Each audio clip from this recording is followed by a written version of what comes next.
good afternoon, depending where you are. I'd like to begin thanking Guilherme for the invitation to be here today. Thank you, Morgani, for the mediation and also Patient for her discussion. It's a pleasure to have the chance to share my ongoing postdoc research with you at Social Repair, and I'm very much looking forward to hear your thoughts about it. So, I would like to start with a brief story about my fieldwork. Can you next slide, please? Yes.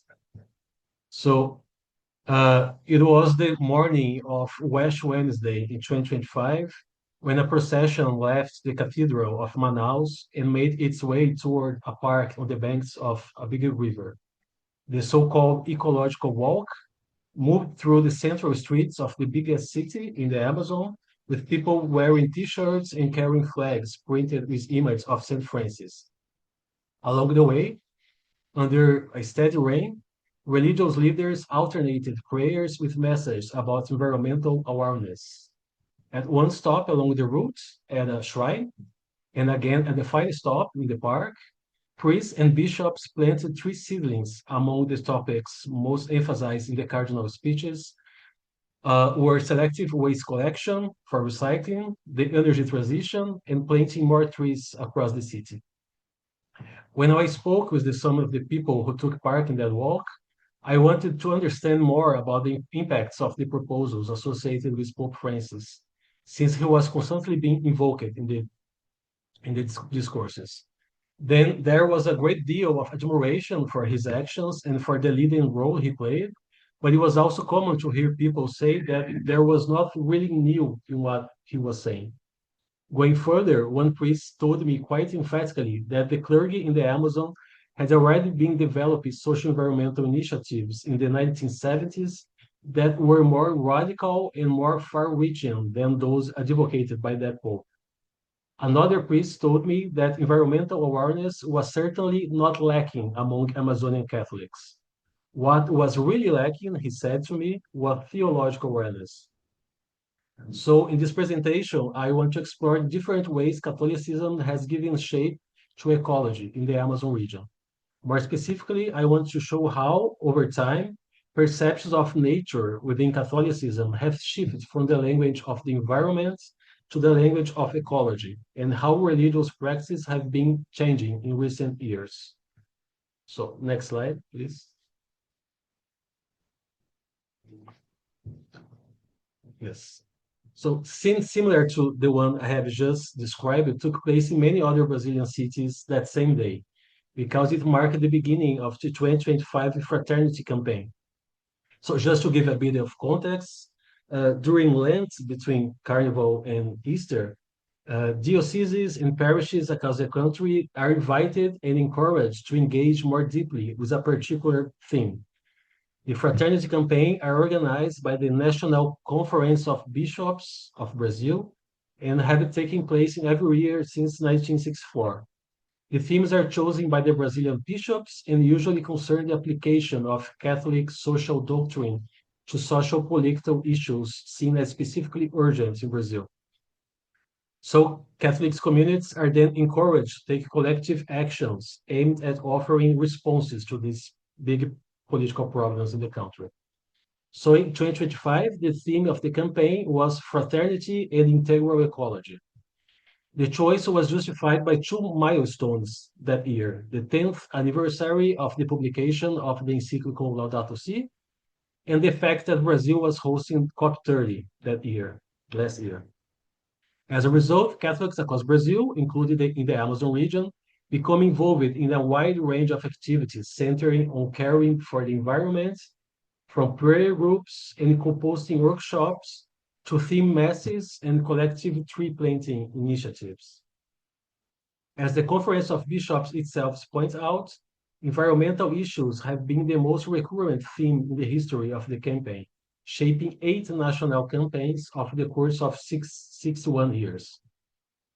So what I want to emphasize, however, is that the recurrence of social environmental concerns in these national campaigns does not mean that the Catholic political and religious responses have simply been repeated. A recent article by Marcos Rufino offers a useful insights here through an analysis of the pastoral material produced for the fraternity campaigns. He argues that from one campaign to the next, there has been a continuous shift in the categories used by the Brazilian bishops. This suggests a broader transformation in institutional Catholic understandings of nature over the decades, moving from a more political language toward a more scientific one. So environmental concerns are not new in Brazilian Catholicism. On the contrary, some Brazilian Catholics, individuals and groups are seen as pioneers in this field. As I took part in these activities organized by Catholic environmentalists in the Amazon in the past 3 years, one thing that struck me was the constant evocation of the meeting of Santarém, o Encontro de Santarém. All the time, the people were claiming that the inspiration was the meeting of Santarém. So in our conversations, I soon understood that for these environmentalists, this meeting is seen as a regional landmark, one that formalized and reinforced Catholic commitment to environmentalism in the 1970s.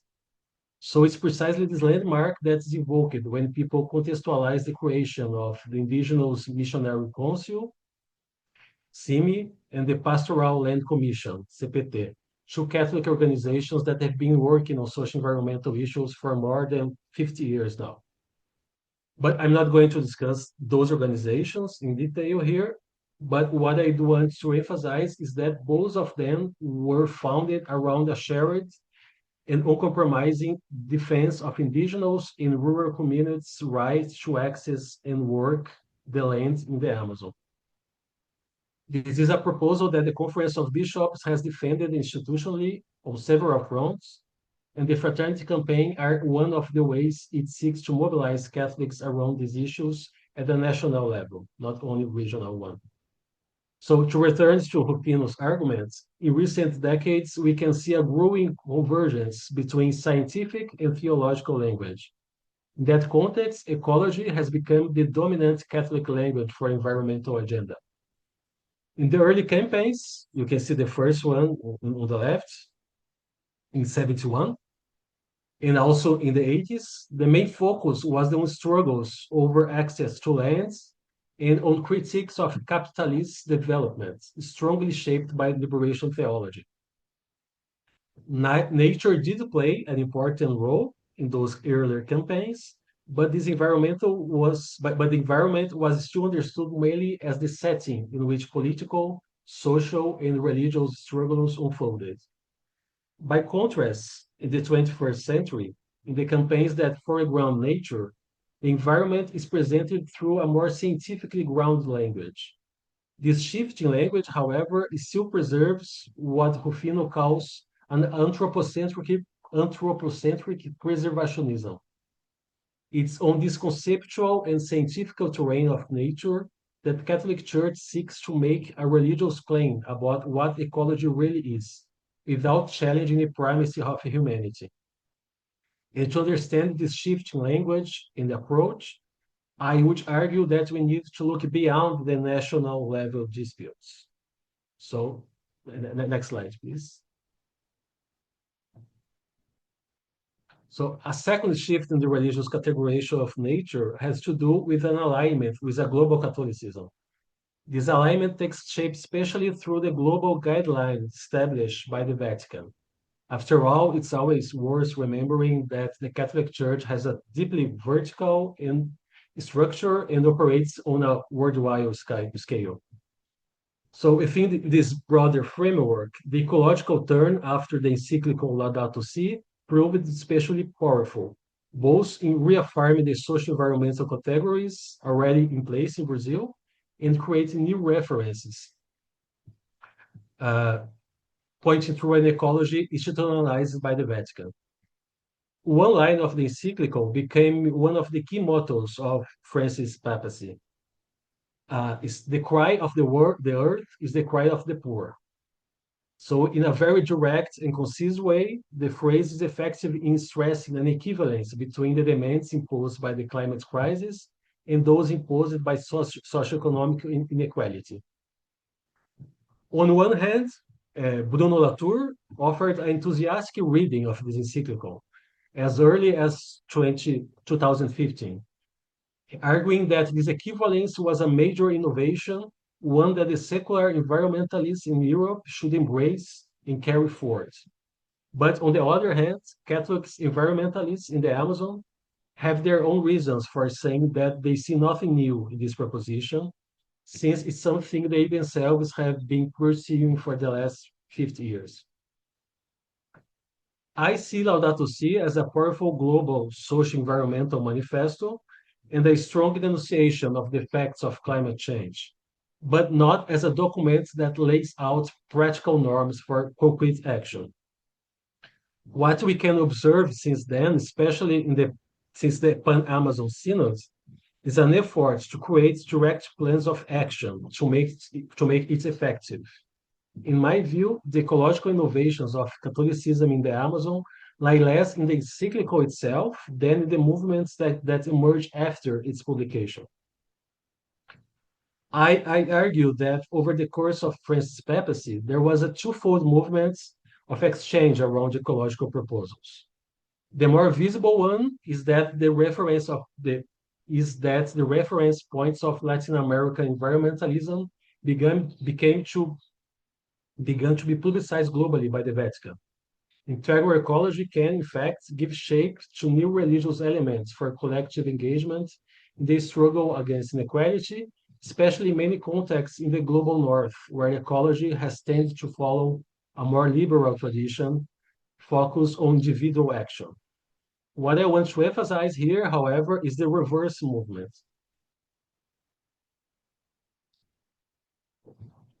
The ecology that returns to Latin America after the Synod is not the same as the one that first emerged from it. Along this back and forth journey of Latin American ecology, with the Vatican is a key stop along the way, there are some important inflections that I want to highlight. Returning to the Synod's official documents, we find a number of concrete objectives for putting ecology in practice.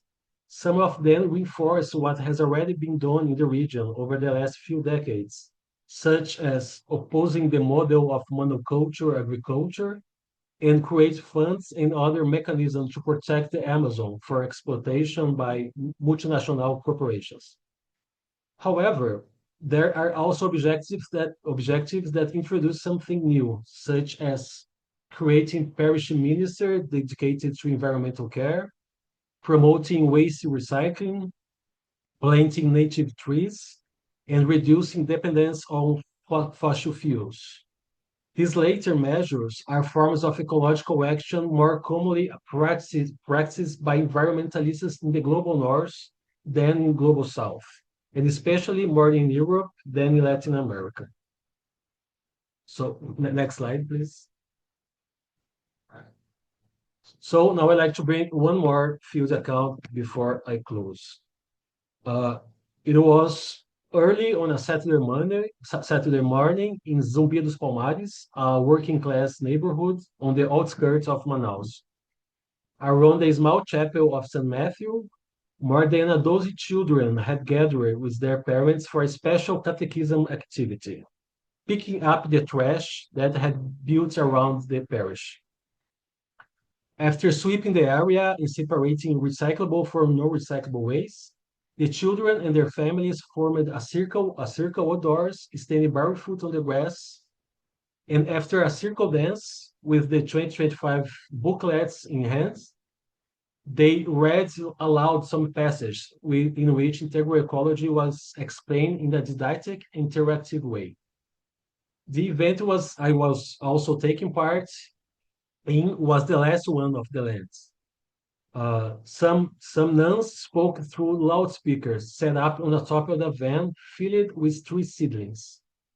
These activities were organized by the Sisters of the Congregation of Divine Providence, who lived together in a house just behind the chapel. The three nuns, with the support of more than a dozen women from the community, organized and hosted a series of activities focused on ecology during that year's fraternity campaign. The sisters' residence is also the Amazonian house of Francis and Claire, It's the first branch of the Brazilian network for the economy of Francis and Clare in the Amazon region.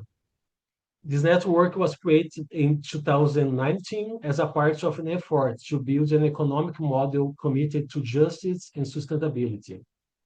Under its original name, the economy of Francis, as it's known in other countries, the inclusion of St. Clair reflects a specifically Brazilian demand for gender equality and for recognition of the strong role played by women in Catholic communities across the country. In the Amazon, more specifically, the ecological dimensions of this economy have been even more central. When that house was inaugurated in 2023, the ceremony was led by a cardinal who planted a tree in the large yard surrounding the house. And since then, that same space has come to include an organic garden, a medicinal plant garden, a composting area, and a tree nursery. On the walls, you can see paintings and phrases that evoke Franciscan spirituality. One of the parish rooms is now used to store plastic bottles for reuse, as well as materials for workshops on make soup and fabric softener. Another room is dedicated to alternative community health practices, such as Reiki, guided meditation, and auriculotherapy workshops.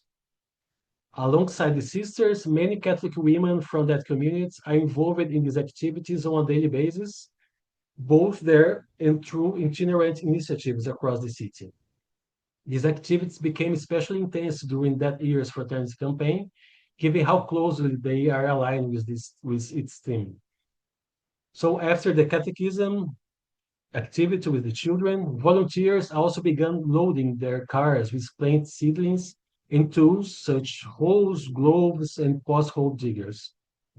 Most of the group, around 20 people, were women and children. There are only two men, me and the husband of one of the women. So the main activity that Saturday was planting trees in their own neighborhood, something the group does on a regular basis. But that day, the focus was on the medians along the main avenue, as you can see in the picture. Their preference was always for the fruit trees, so that they could also provide food for the people passing by. The support vehicles were parked nearby with the doors open, also handing out their tree seedlings to people passing by on the street. At the front of the line of cars was the van with the religious banners, from which the sisters spoke through loudspeakers about the principles of integral ecology. One of the ideas they repeated most often was the need for an ecological conversion of that neighborhood and also Manaus as a city as the whole. What happened that day was far from arbitrary. It was a response to two major issues in that area. Manaus is in the middle of the Amazon forest, but has one of the least tree-covered urban perimeters in Brazil. At the same time, the accumulation of waste in the city streets and landfills is a chronic problem with no real solution coming from public authorities. That's why collective efforts to clean up trash and plant trees have become some of the most urgent activities embraced by Catholic environmentalists in the city. So I understand this ecological conversion as, above all, an urban one, closely attuned to the dynamics of large cities, especially among those committed to the guidelines of this Franciscan spirituality, both of which place strong emphasis on these goals, plant trees and recycling waste. So the final stage of this collective effort focus on a square located at the one end of the avenue. With only a few trees and some concrete branches, it has as its center a large jaguar statue. It was in the flower beds around the jaguar that we planted the last 10 trees, already in the afternoon. After putting the tools back in the van, exhausted, we formed a circle, holding hands for a prayer led by one of the nuns. Then we did a circle dance inspired by indigenous traditions, but to the sounds of Catholic hymns about ecology. The dance had to be cut short by a heavy storm, And as we run back to the van, the sisters joke that we had ended up doing a rain indigenous dance without meaning to. Next slide, please.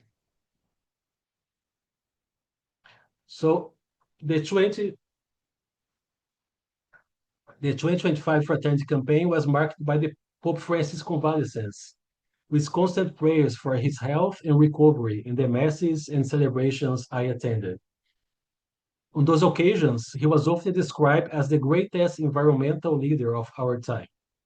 His death, one day after Easter, also coincided with the end of that national campaign on integral ecology. Yet, especially on social media, some influential Catholic groups, individuals remained silent or even celebrated his death. So, what I want to say is that environmental issues are not a matter of consensus among the Brazilian Catholics. Some conservative and traditionalist movements, which are public critics of Pope Francis and of the Brazilian bishops, promoted calls to boycott that year's campaign. On social media, people share images that mockingly parodied this official poster, replacing St. Francis with figures as such Greta Thunberg or characters from Avatar or Captain Planet, as you can see in the slides. So one of the most repeated slogans by these Catholics was Jesus came into the world to save souls, not trees. That phrase captures a recurrent criticism of integral ecology coming from traditionalist Catholics who accuse it of containing heretical principles rooted in paganism. By contrasting souls and trees, they were trying to reinforce the Christian theological tradition of human supremacy over nature. I would agree, however, that this theological tradition has never really been challenged, let alone overcome. As I have tried to show through this presentation, anthropocentrism remains the main reference point of Catholic environmental practice. What has changed more recently, especially after Pope Francis, is the strong emphasis on the idea that humanity should be the guardian of the environment. In other words, humans are presented as protectors rather than owners of nature. But one of the things that struck me most was the fact that the Pope's text cits the work of Donna Haraway, a feminist scholar who has been highly critical of the Catholic Church and who has reflected on the impacts of climate change while arguing for a more horizontal relation across species. What she proposes is very different from integral ecology, and she's far from alone. In much of the contemporary literature on climate change, we can see a broader indication that the only possible way forward lies in a more holistic understanding, one in which the human being is not the center, but rather one part of nature, and must come to see itself in that way. In Brazil, indigenous and quilombola thinkers have been making similar critiques, but from the reference points that emerge out of their own collective ways of caring for the land. One example is the Afro-Brazilian thinker and leader Antonio Bispo, who used to say that he did not preserve the environment, but interacted with it. In his view, the very idea of environmental preservation only makes sense within a colonizing way of thinking rooted in Euro-Christianity. For Bispo, the solution lay in a counter-colonial practice created out of Afro-Indigenous references. Along similar lines, indigenous thinkers and leaders such as Davi Kopenawa and Ailton Krenak criticize Christian thought for what they see as a paralyzing lack of imagination, one that's not very effective in the face of the looming end of the world. So, what I want to emphasize is this. While contemporary Catholic environmentalism is criticized internally for being not anthropocentric enough, the major non-Christian thinkers of the climate emergency criticize it for being too anthropocentric. Perhaps that's the dilemma at the heart of its future, with paths to follow. As I have tried to show in this presentation, institutional support from the Vatican is very welcome for people of this cause. At the same time, though, I would argue that the Catholic environmentalism in the Amazon has a long story of acting independently and that this path can continue to be pursued on the basis of its own demands and reference points, whether urban or not, with or without the Vatican. These demands are shaped to a large extent by the regional political context. What we can see today is a sharp growth in evangelical denomination in the Amazon, alongside the rise of more conservative political agendas. So while Catholic leaders present themselves publicly as progressive, what we actually see is that the Catholic population has increasingly come to identify as a conservative in the region. So in my view, the consolidation of a Catholic ecology has also happened by appealing to more conservative reference points. And it is in this context that more individual forms of ecological practice have gained strength. So to conclude, what I want to emphasize is that the consolidation of a Catholic ecology in the Amazon has not followed a single direction.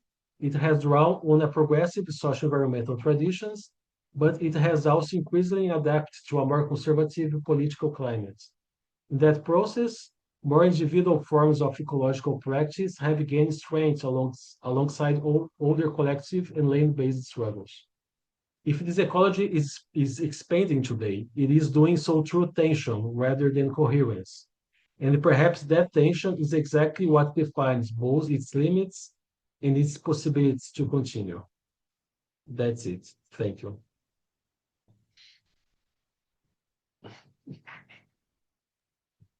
Thank you very much for your presentation, Dr. Godoy. Am I pronouncing that correctly? Yes. Thank you very much. I really enjoyed this presentation, especially, and while I was reading it, I really enjoy, for me, the idea that's leaped out more prominently is the traces of religious and social syncretism I see within Catholicism and Amazonian or societal practices, as well as syncretism, as well as like ideological syncretism within like individualistic societies like we have from Europe and Catholic ecological movements and indigenous traditions. So for instance, there was give me one sec. There is the idea of anthropocentric preservation, meaning that there's this idea that is rooted in Catholicism about the supremacy of human beings. So, and in the Bible, we see that humans are supposed to have dominion over all the earth. And this position is it's directly in contention with other positions, which are like, especially indigenous positions, as you have noted that some of the indigenous scholars and indigenous activists mentioned that they have been talking about this ecological standpoints for years, and that indigenous traditions do not talk about preserving the earth. They do not treat like preserving the earth as something that's like the earth is there and we're supposed to interact with it. But then we have the opposite with Catholic ecology, which is that humans are supposed to have dominion over the earth. And even if we don't have dominion, we are supposed to protect the earth. So protecting the earth still sounds like dominion. And so, but for me, especially when you were talking about the cleaning positions, the like Zumbi dos Palmares, I hope I'm pronouncing correctly. And I saw a lot of opportunity there in the way that Christianity and Catholicism was able to merge itself subtly with indigenous traditions, we see like the rain dance. And I was wondering if there is an opportunity here for also ideological syncretism. So this idea of preserving the earth and all the ecological movements that Catholicism is projecting into how the environment should be preserved, and what are like, I guess, more collective actions to interacting with the earth. I wonder if there's a way that, if you foresee a way that these two positions can have a middle ground.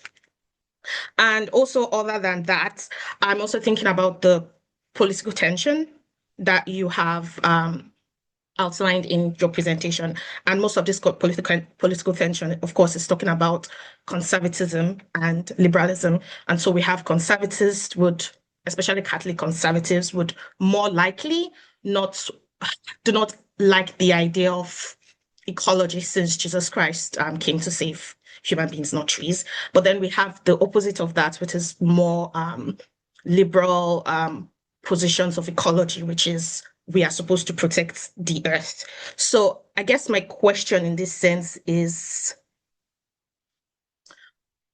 where can we observe a middle position in between conservatism and liberalism within Catholic imagination, where people that live in this environment can all find, like, where can we position non-extremes, where people in this environment can find a place to stand and work with the church, or the church working with the people, and find a way to stand to do this movement that is important. And other than that, I have no other question, except I just wanted to also thank you for the religious syncretism aspect, because given my background, I'm very interested in seeing how not only like different like religions find itself inserted into Christian traditions. And the rain dance scene, that was very important for me to see, and it pulled the message of the presentation for me. It made it more succinct. So thank you very much. I hope you were able to get down most of my questions. Thank you, Patience. Adriano, if you'd like to answer, to comment on that, and then we can open the floor for, well, more questions. Thank you very much, Patience. I'm trying exactly. That's the point. What I'm looking for during my research, my fieldwork, is exactly to see how these Catholics in this specific city are trying to create this space of, like, to be between this more liberal and conservative. That's what I'm looking for. How people are giving shape to ecology, because Catholic Church has a lot of documents and like it's not. I try to look to the documents more to understand how people are doing just to understand what are the reference for these people when they are doing their actions. And their actions is much more interesting than that one in the documents, because they are really dealing with the problems of the big city. Manaus is almost 2 million people, so it's a very big city with a lot of problems, and people are very engaged on the problems of a urban area like that. And I don't see syncretism, but that's not the word they use it. But sometimes they're talking more about ecumenism, but they cannot find any partnerships in other Christian traditions, because the evangelicals in that city are not interested in the environmental agenda. They told me, I just talked to the Catholics, and they told me that they are trying to reach evangelicals, but they don't get any response. But they do find a lot of reception among the Afro-Brazilian religions and the indigenous people. So they have a lot of partnerships with leaders of Afro-Brazilian religions in the city, Pais de Santo, Mães de Santo, the name of these leaders, and they make some collective action together, and also pray together, and also they have this collective to bring these positions to the public, to the public forces of the city, and to create demands as a religious group that is ecumenical. And many of these Catholics I'm talking to, they are indigenous because Manaus is the city with the biggest indigenous population in the country. And one of the, I have talked about three nuns. One of them, the leader of the nuns, she's indigenous. So she's an indigenous nun from Manaus who is bringing. So the indigenous spirituality is there in some way because she's indigenous, but she was raised Catholic, and her family's Catholic for like two, three generations. So it's a it's not too it's the same thing. When I'm talking about these nuns, I'm talking also about indigenous spirituality because why she did that circular dance with us. She was wearing the traditional clothes of their ethnicity, and we make that because she's a nun, but she's also indigenous woman. So, and I didn't have time here to talk about the conservative. I just talk about this the guys criticizing the campaign, but I also interested in how this liberal conservative ecology is giving shape in another context. I didn't talk in the presentation, but it's it's mostly in is a more uh, because you can tell Catholicism is a lot of stuff, a lot of things, and is also another strong group in the city are the charismatics and the charismatic renewal in Catholicism, and they are very conservative there, but they are also engaging in ecological agenda, and they are creating new kind of stuff like beautiful cathedrals. They're creating sustainable architecture and planting beautiful trees. Is a more aesthetic, and they are looking to beauty, ecology through beauty. When these people more progressive in their words are looking for social struggles to do that. So I don't know if I answer your because it's not about syncretism. I think it's about ecumenism, and indigenous spirituality is another thing. It's not seen as neither syncretism or ecumenism. It's just another thing. They don't name it because it's not seen as proper religion. It's more a way of life for these people, and that's why they bring like this practice to Catholic uh, practice around ecology.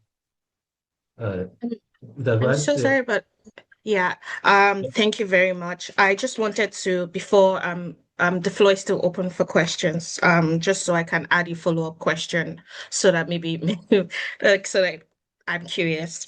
I'm also noticing, like, while I'm thinking now in hindsight after asking my question, I'm realizing that the idea of Catholics, like, we have the context here in Canada. I'm originally from Nigeria, and we have the context in Nigeria.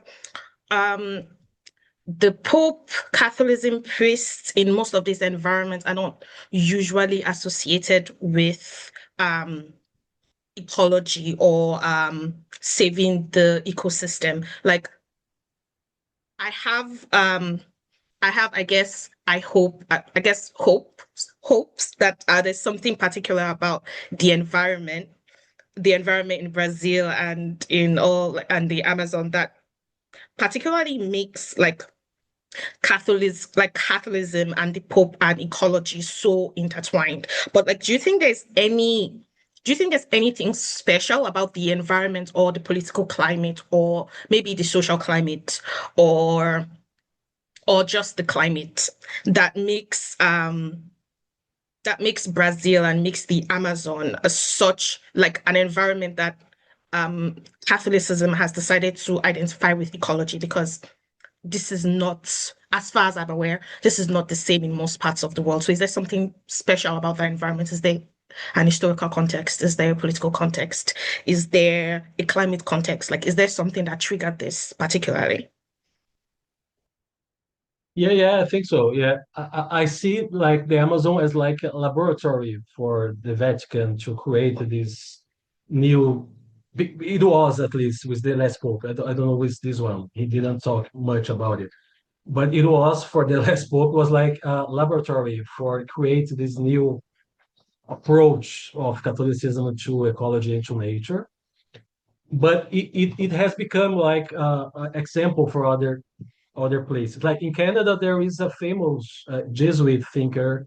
He just wrote a book about the biomes of Canada compared to biomes of Brazil, trying to make a theological reflection on nature. But I just know about this guy. It's just one guy writing about it. But also I know about Ghana in Africa, and Philippines. In Philippines and Ghana are creating something similar to Brazil.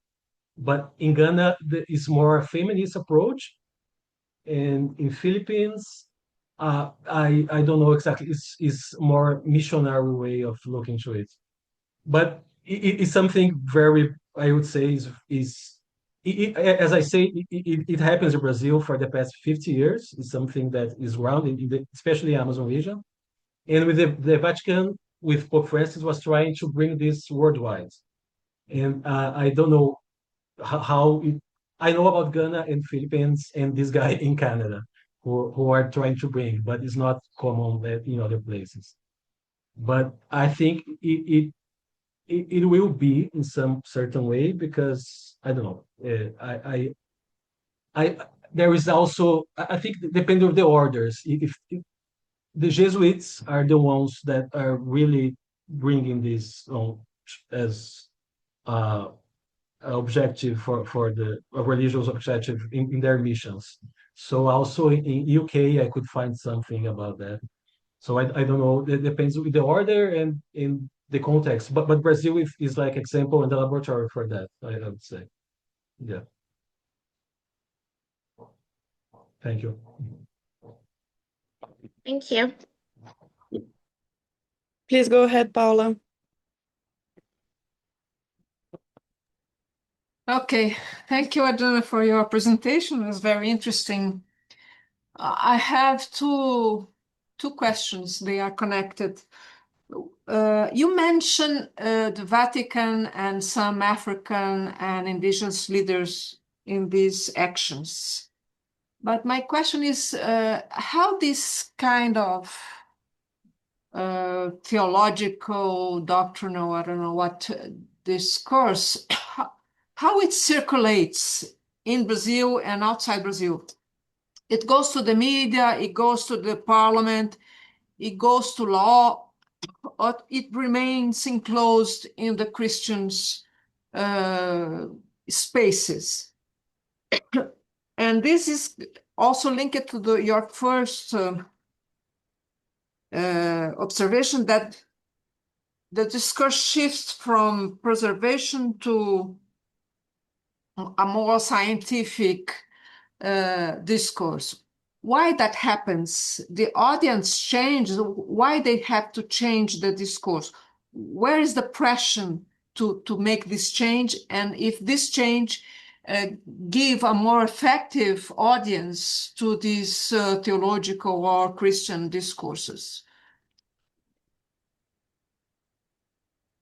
No, yes, that's precisely. I don't know. Should I wait for the next one, or should I answer, or no? Yes, that's the. Yeah. Think So you go ahead. yeah. Yes, I was falling to that's precisely what happens. That I think the scientific way of presenting it is more uh, you have you it's a broader audience you can get talking about in a scientific way. But also there are many scientists involved in that. When I could find in this, I attended many events there, and I was surprised that how many professors, scientists, and also uh, I don't know the name in English, but people that works for state institutions in the city, like IBAMA and FUNAI and Public many service. public institutions that works with with environmental issues, they are there. They are Catholics and they're very engaged, and they bring their knowledge as scientists and as a public policy makers to the discussion.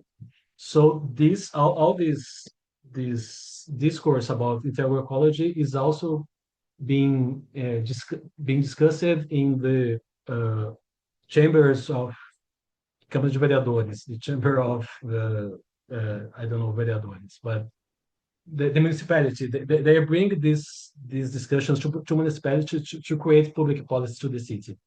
And also I could see two or three discourse of the cardinal in the municipality, and he did not talk about religion at all. He was dressed as a cardinal, but he was talking about science and bringing graphics about the waste in the city and how many trees are planted every year.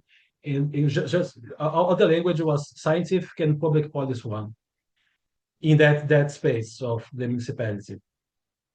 But just after that, in the mass, he was talking about theology. So he changed the way he talks about it. But if you look to the documents of the fraternity campaign, it's about that data, scientific work, and it's just that's a main critic of the. I could talk with the charismatics, and they were they were showing to me the material. You can't find any quotes of the Bible here. It's just about scientific papers.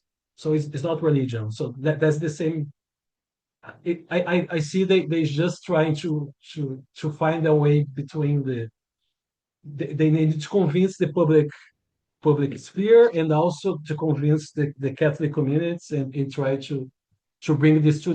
Depends where they are, but in both of the spaces they are not very welcome because I would say they at the municipality they are seen as a religious group, and in the communities they are talking about even being a cardinal. They see it as it's not a religious discourse; it's just scientific one, and it doesn't have space for that in the church. It is more conservative communities, I'd say.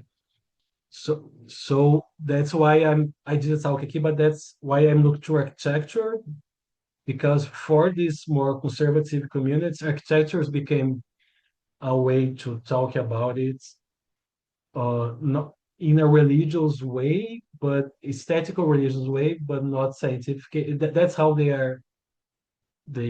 I see they creating new ecological references. But yes, is I would say the language is scientific, mainly scientific in the material and in the discourses of these leaders. I don't know if I have answered. Thank you, Adriano. Since we started a few minutes late, we can maybe take a few more questions. We have Vinicius here, and then a question from Guilherme in the chat.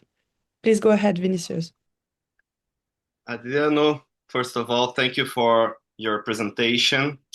And in your presentation, you showed some satirical posters about the fraternity campaign that incorporated some characters from superhero films and children's cartoons. And I got very curious about that. I'd like to ask you if there was some hidden message about them. Well, that's because we know that in other contexts, especially within outright movement, such figures often circulate as part of a wider symbolic and political repertoire. I was wondering whether these images also appear in other conservative Catholic networks or even broader conservative niches, I don't know. And if so, could they be understood as part of a broader symbolical language rather than as something restricted to that particular controversy? What do you have to say about it? Thank you, Vinicius. Yeah, yes, it is outright reference. I have been following far-right Catholics on social media, and I could see was very coordinated. All of them at the same time was very angry and making this sharing at the same time these references. There are a lot of more, and they are very critics of this. All this, yeah, they didn't even recognize the Pope Francis as a pope. For them, the Pope Benedict was the real pope, and so they are bringing this out during the campaign, and also in the last day of the campaign, you're supposed to give money for these Catholic institutions work on the ecological agenda, and they are claiming to give the money for them to so there could see many people sending the money they would send to CNBB, send it to these far right groups, because they would be doing the real missionary working that is.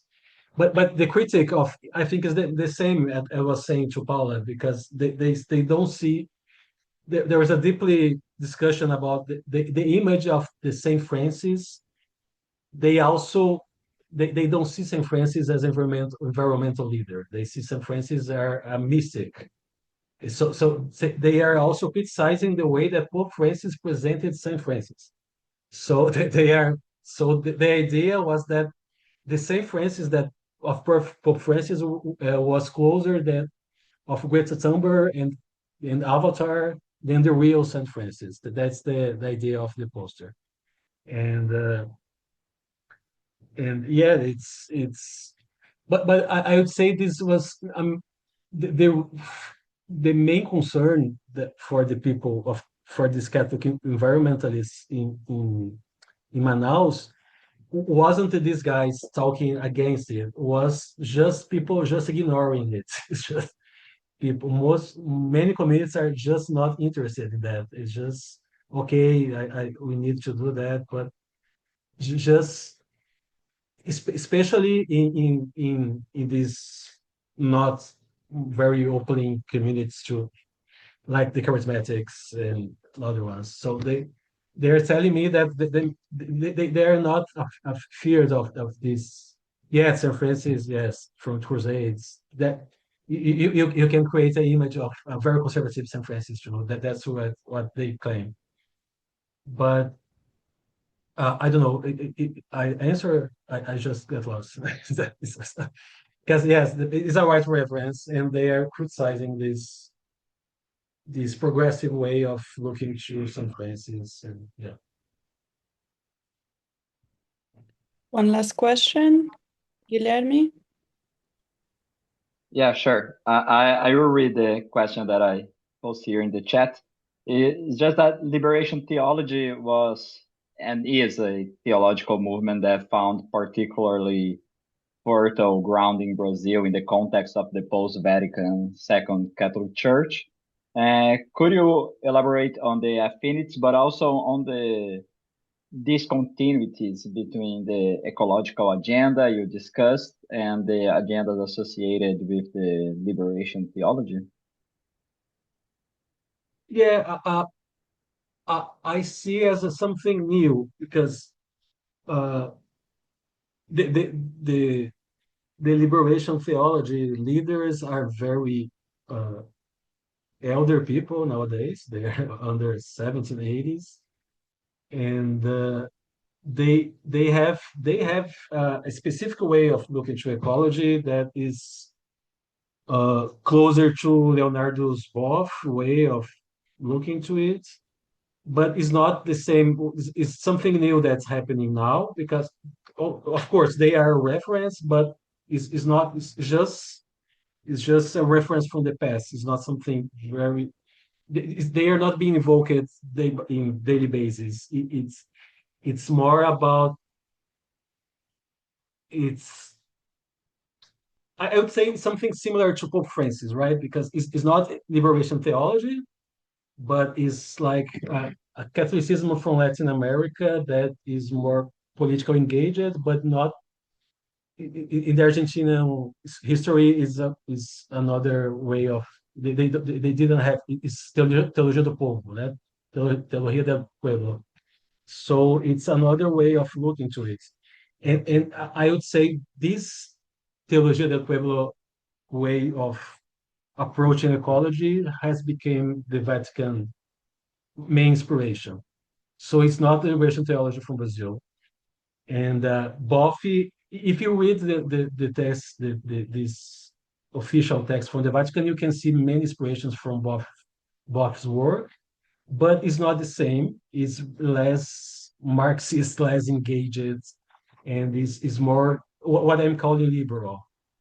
And but these nuns I talk in the presentation, they are not from liberation theology. They are from a small community originally from the south of the country, I think Santa Catarina, and they are just three of them there, and one of them is indigenous women. They are not traditional in what we can imagine when we talk about liberation theology. They are kind of inspired for some of these things, but they are not. They are not. They don't say themselves they are part of liberation theology. It's not something they claim to be. So that's why I'm trying to